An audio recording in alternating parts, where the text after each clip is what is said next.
We were required to analyze those news, the political events, and this is how I became interested in political science. And I'm like, okay, this is something I want to do. I want to analyze the conflicts, everything's going on in the world, and I've been enjoying that, and I'm still enjoying it. Don't think that my expectations met the reality, but the reality turned out to be better than I expected. What would you recommend to students who have a good base in research, critical thinking, and want to pursue a career in political science? I think the most important thing is just do not rely only on one source of information. Try to read different perspectives.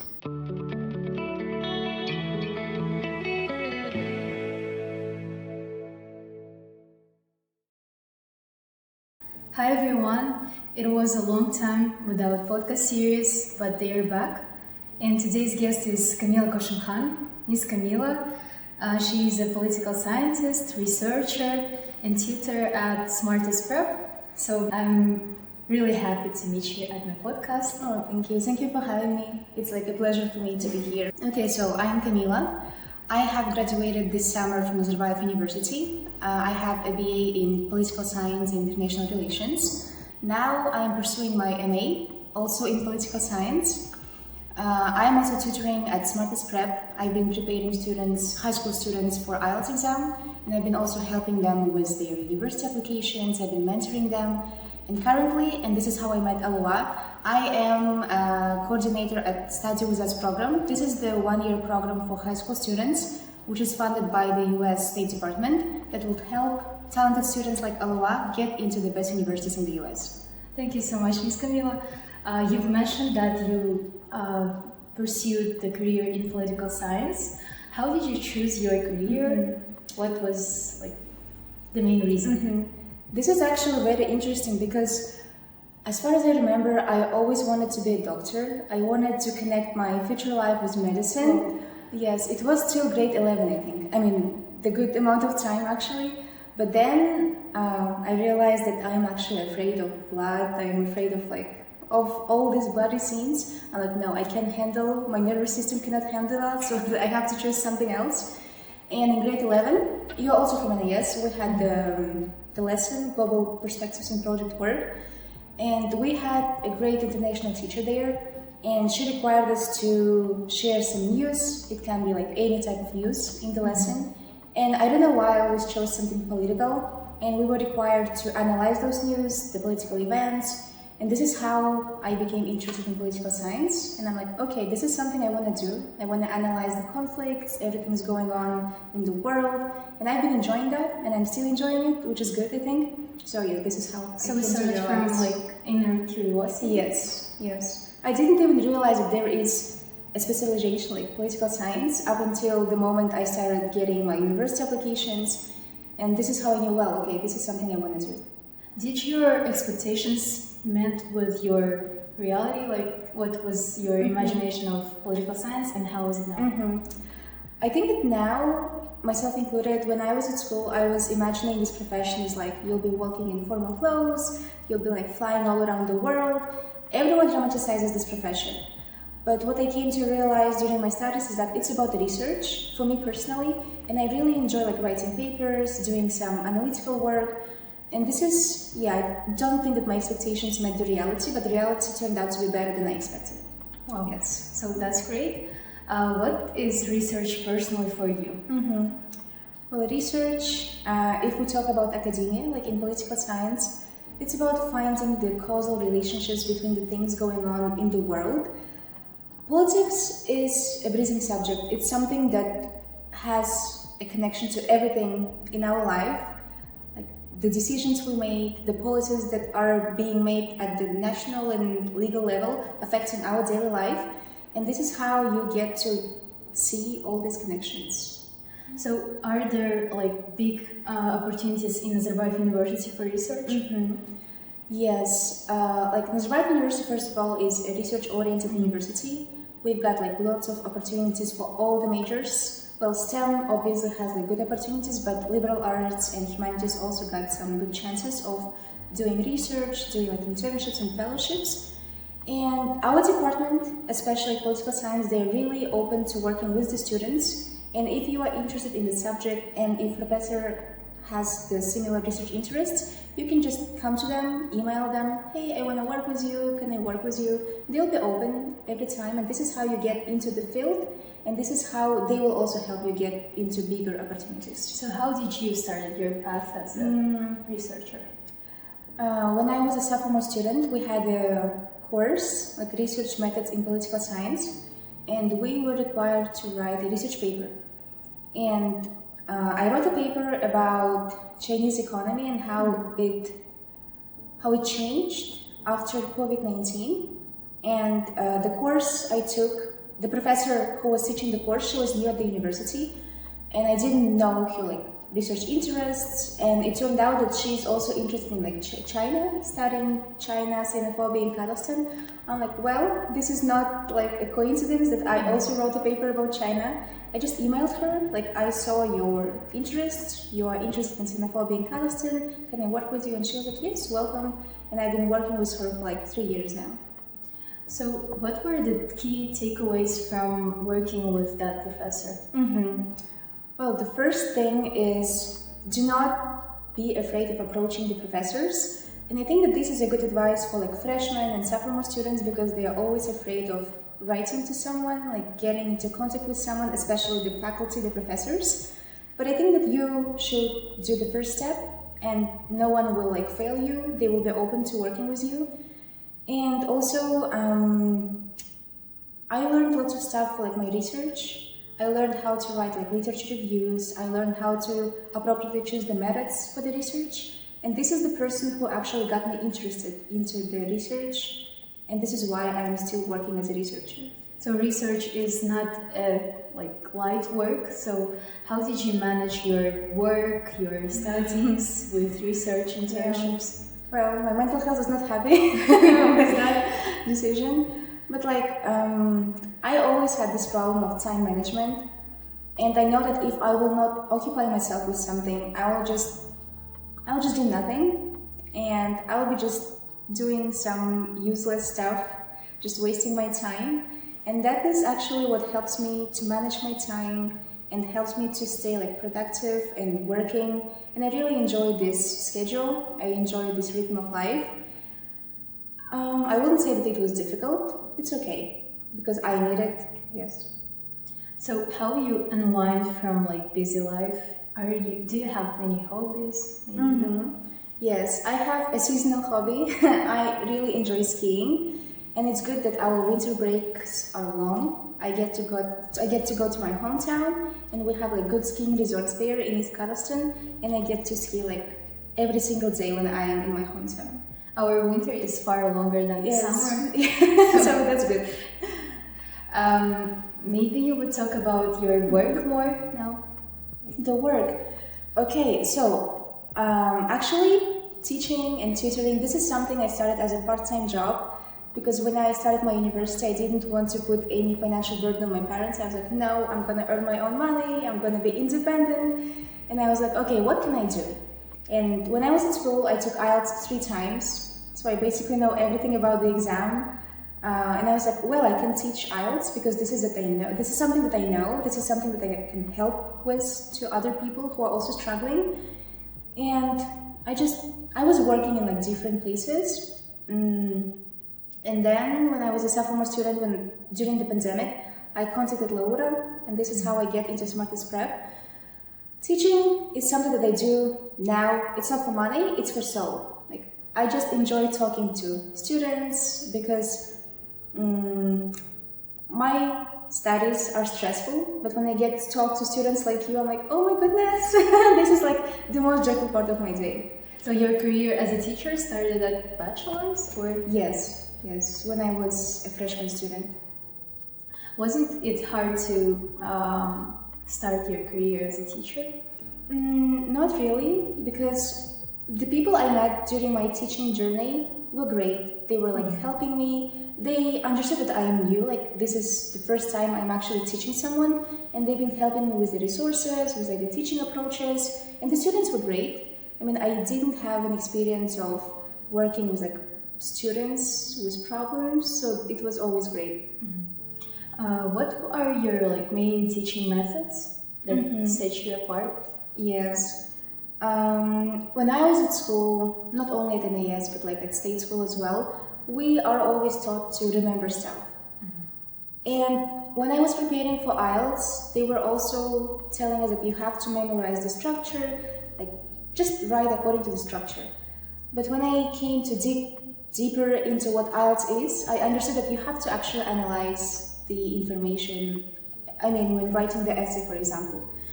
And now what I expect from my students is critical thinking. I want them to think for themselves. I don't want them to have everything prepared and everything ready on plate for them. I just want them to be a researcher, I think. In that sense, yes. Not only in political science, but generally, I want them to learn the skill of self-studying, of like finding the information themselves. Because when you get used to everything prepared, you'll just fail in your life. And by my lessons, they are like only 3 times a week. I just want them to get this skill, to acquire this essential skill of like finding the information, researching, self-studying. I think that are like really good methods for teaching. What would you recommend to students who have a good base in research, critical thinking, and want to pursue a career in political science? Okay, so there are lots of journals which are run like by students. I personally know one journal. I'm not sure what major they cover. I think it's mostly STEM, but anyways, there are lots of like journals run by students, for students. And if you are a good researcher, if you can get good information, you can just apply your writings there and help other students, and this is how you start. Did you apply to those programs, like journals, in your sophomore age? Yes, like we applied to several journals. We are now waiting, and hopefully by the end of this year, our papers will get published. Yeah. Super. So, what about your career at a writing center? I heard that you were an active member at it in your Nazarbayev University. Yes, writing center is like a great part of my student life. Actually, it's funny. Everything I start and everything that becomes my passion starts accidentally. I just don't go there. I want to do this. It just happens naturally. When I was a second-year student, we had problems with availability of seats in political science courses. And I just needed to take one course just to meet my credit requirements for the semester. And I saw this one course, Writing Fellowship. This is like a 3-course sequential program for the students who already completed other advanced writing classes. I'm like, okay, like I don't have any other options, I'll just take this course. The first course we took, it was like heavily theoretical. We only got to know the approaches in tutoring, how writing centers work, why do we actually need writing centers. And then during the second course of Writing Fellowship, we actually got to work with the students. We were embedded in other writing intensive classes at the university, and we were helping our fellow students to improve their writings for the class. And during the third course of Writing Fellowship, we were expected to do the research based on our work in the writing centers. So writing centers are the places where you can go with any writing. It can be motivational letter, it can be an assignment for your class, it can be a lab report, and you just show it to the professors or other students who took this writing fellowship classes, and you get to discuss your writing, you get to improve your work, and this is something that will help you in the long term to become better writers. Why is writing important in nowadays world? I think that writing is important. Well, today everything is on social media. I mean, it's just a basic example. And if you're not able to express your thoughts properly on the paper, you'll not be able to talk, I think, in real life and express what you want to express. I think that writing is essential for all the majors, for all the people, for all the majors. I don't know, it's just like whenever you go, whenever you write an email, it's about writing. Whenever you get to text your friends, it's about writing. If you do a lab report, if you're like a STEM student, you get to do the writing. So I think that writing will be with you whenever you are, like whether you are a student or you are a worker. So I think this is a skill that everyone needs to have. This is like the must, I think, especially for the students. What about chatgpt? Like many students now use it for writing tasks. Do you have like, I don't know, do you see it when you read the paper or essays? Yes. In the beginning, when ChatGPT just came, everyone was concerned that everyone's going to cheat, that no one's going to learn anything.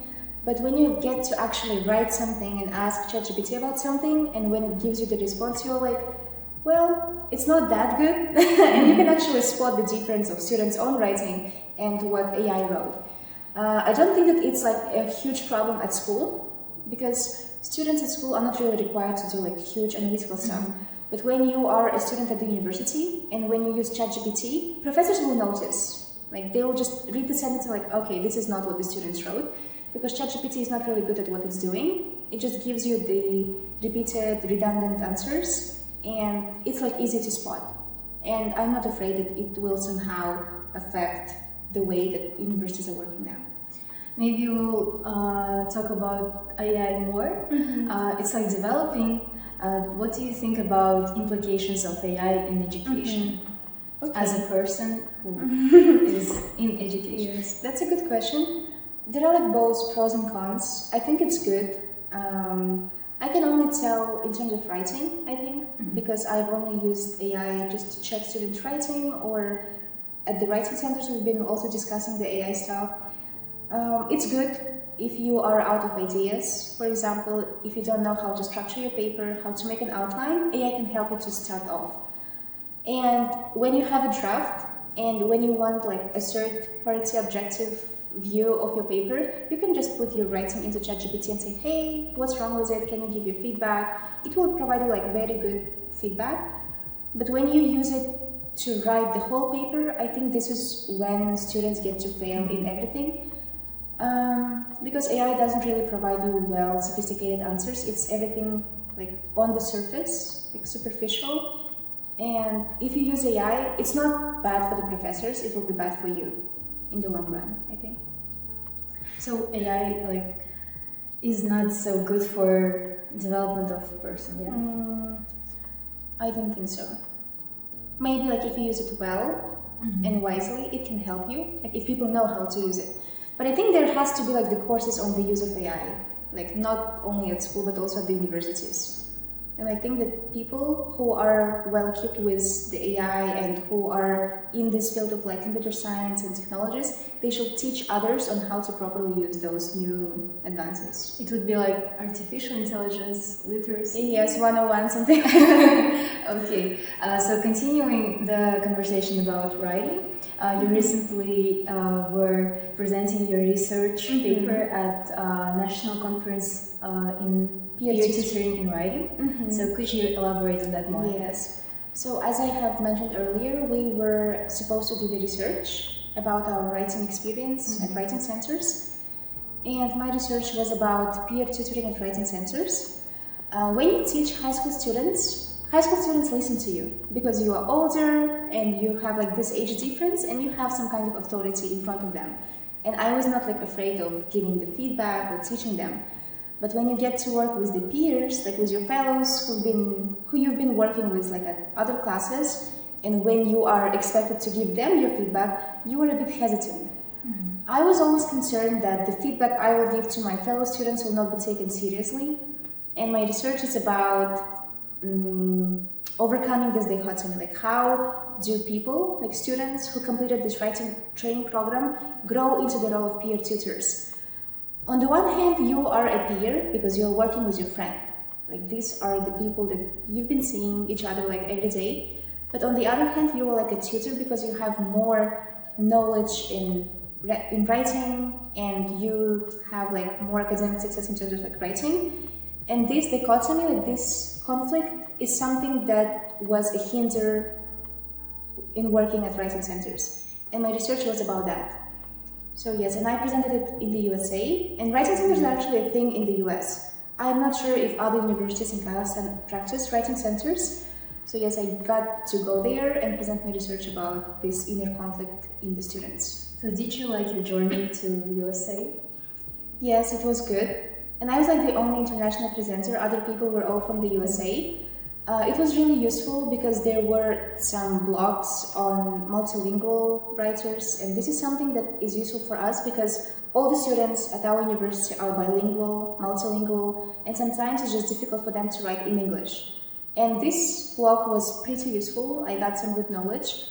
But the problems that they face are not really applicable to our context because they are mostly concerned about diversity, about how to represent all the people in the writing centers. What are then the main concerns of us in Kazakhstan then? I think it's about writing. At our university, I'm not sure about like the whole Kazakhstan. I can talk about our university. Students mostly struggle with writing in English, I think. And whenever they came to the writing centers, the only thing that they're concerned about is grammar, the words that they use, the vocabulary. I'm like, this is not something that we should be concerned with. We should be concerned with like higher order concerns like your structure, your ideas, your thesis. And students just don't understand the importance of argumentation. And I think that this is the huge problem that students face. How would you recommend to develop skills of argumentation, critical thinking to students? I think that reading other people's work, reading research articles, this is how you get to see how people have idea in the first place, like they have hypothesis, and they get to prove it using different methods, and then they come to conclusion. And this is how you can actually see the development of your ideas in your argumentation. So what about you? What are your daily read activities? Because I lack time, I usually read some news on Instagram, on social media, and then we just discuss different stuff at the lectures. And usually we are expected to read some specific readings for the week, but all the lectures start with discussing recent news. And this is how I get to know what's happening and what people think, and by listening to what other people think, I get to form my own opinion. And then when I came to the lessons, students also shared the news, and this is how I am aware of everything that's going on. So when reading news in social media, we have big misinformation, disinformation. So how would you recommend to overcome it?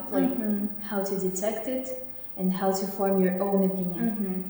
I think this is something that we've discussed recently in our class. I think fact-checking and critical thinking. People just blindly believe everything they see on social media, and I think that's bad. They need to cross-check the references, and they need to refer to the primary sources of information. And people need to understand that whenever they read something, the news, there is always a bias from the side of the journalist or the reporter.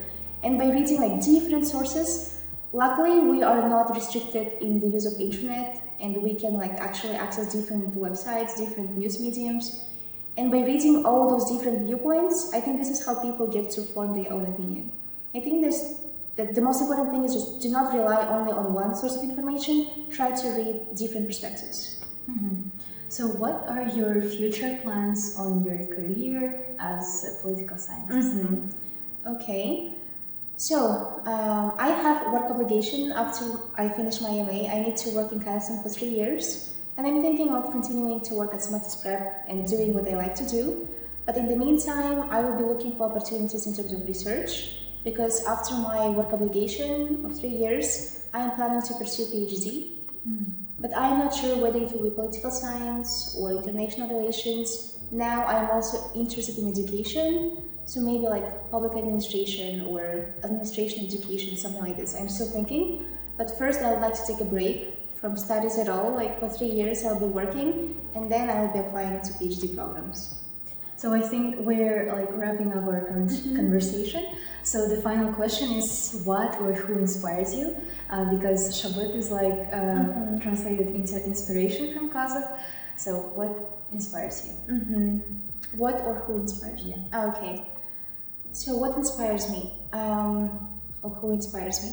I don't think that there is a particular person who inspires me, but whenever I see people who are doing what they like to do and when they enjoy the process, especially today when people do everything just to get their own benefit, just to earn the money. I feel like it's really important to find something that you enjoy, that you are passionate about. And whenever I see people who really enjoy the things that they're doing, I get motivated by them. And this is why I'm still thinking of what I truly want to do. That's why I'm still confused about my future. So yes, I think that these kind of people inspire me. And when I see the kindness from the side of people, I also get like inspired. Just when you walk around the street and you see like a man or a woman helping older people get their pockets, get their bags, I'm like, okay, kindness is still there. There is still hope. And yes, like this is the thing that inspires me. Thank you so much for your advices, recommendations, for sharing your experience. I think this episode was informative. Thank you. So thank you for having me. Yes, thank you. Thanks everyone for listening to our podcast. Follow, like, comment. Goodbye everyone.